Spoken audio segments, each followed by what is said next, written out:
Hi. சில வாக்கியங்கள் நம்மளை ரொம்பவே சிந்திக்க வைக்கும். இயேசுவுடைய ஒரு அருமையான வாக்கியம், இந்த உலகையே நீ சொந்தமாக்கி கொண்டாலும் உன் ஆன்மாவை இழந்தால் என்ன பயன். இதுதான் இன்னாசியார், சவேரியார் போன்றவர்களை துறவற பணியை நோக்கி திருப்பி இந்தியாவுக்கு மிகப்பெரிய சேவை செய்ய வச்சது. இப்படி நிறைய வாக்கியங்கள் நிறைய பேர் வாழ்க்கையை மாத்திருக்கு. அது மாதிரி அழகான பல வாக்கியங்களை பத்தி தான் நான் பேசலாம்னு நினைக்கிறேன். ஒரு அருமையான வாக்கியம், கோபம் என்பது பிறர் செய்யும் தவறுக்கு நமக்கு நாமே கொடுத்து கொள்ளும் தண்டனை.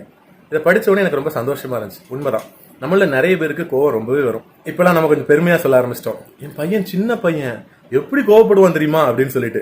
இந்த மாதிரி நம்ம சொல்ல ஆரம்பிக்கிறதுனால வளரக்கூடிய பருவத்துல அந்த பிள்ளைங்க கோவம்னா கெத்து போல, கோவப்பட்டாதான் எல்லாம் நடக்கும் போல அப்படின்னு நினைச்சுக்கிறாங்க. உண்மையிலேயே கோபம்ங்கிறது மனிதனுடைய மிக மோசமான ஒரு உணர்வு. கோபப்படும் போது நம்முடைய ஆயுள்லேயே ஒரு நாள் குறையுது அப்படிங்கிறாங்க. ஏன்னா கோபப்படும் போது நம்ம உடம்புல அட்ரீனல் மட்டும் இல்லாம கார்டிசால்னு 2 திரவங்கள் அதிகமா சுரக்கிறோம்.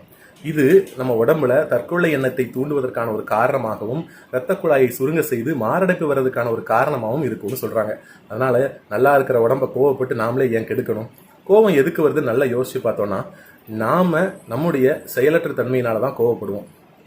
எப்பவுமே கோபம் வருது அப்படின்னா அது வெளியில இருக்கக்கூடிய தூண்டுதலால வரல. வெளியில நடக்கக்கூடிய ஒரு விஷயம் நம்ம மனதுக்குள்ள நிகழ்த்தக்கூடிய சில பாதிப்புகளால தான் வருது.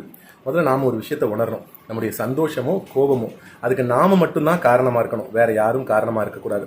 அப்படி நம்ம நினைச்சிட்டோம்னா நம்ம சந்தோஷம் எப்பவுமே நிரந்தரமா இருக்கும், கோபம் நமக்கு வரவே வராது. ஏன்னா நமக்கு நாமே சும்மா கோவப்பட்டுக்க நாம ஒன்றும் மனநிலை பாதிப்புல இல்லையே. ஸோ யாரோ ஒருத்தர் உங்களை கோவப்படுத்தும் போது முதல்ல மன்னிக்க கத்துக்கோங்க. மன்னிப்பு அப்படிங்கிறது ஒரு மிகப்பெரிய ஆயுதம்.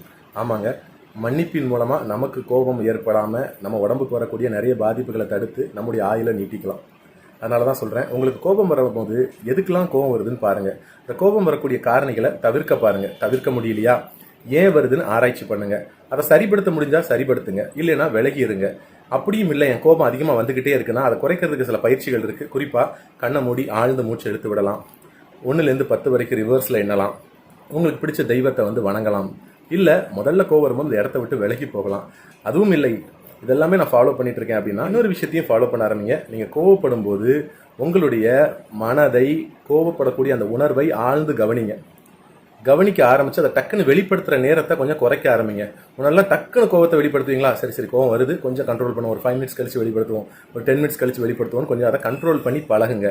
இப்படி பழகும்போது உங்க கோபத்தை நீங்க கவனிக்க ஆரம்பிக்கும் போது உங்க கோப உணர்வுகள் தானாகவே மட்டுப்பட்டு போகும்னு ஆய்வாளர்கள் சொல்றாங்க. கோபம் தவறில்லை, ரௌத்ரம் பழகுன்னு தான் பாரதியார் சொல்லியிருக்காரு. ஆனா அது எங்கே, எப்போது, எதற்காக அப்படின்னு இருக்கணும். சும்மா கோபப்பட்டு இருந்தா கோபத்துக்கு மதிப்பும் இருக்காது, நமக்கு யார்கிட்டையும் மரியாதையும் இருக்காது. கோபம் தேவையில்லை, அவசியமான இடங்கள்ல இருந்தாலும் அளவாக இருக்கட்டும். கோபமில்லா மகிழ்வான அன்பான வாழ்க்கையை வாழ்வோம், மற்றவர்களுக்கும் வாழ செய்வோம்.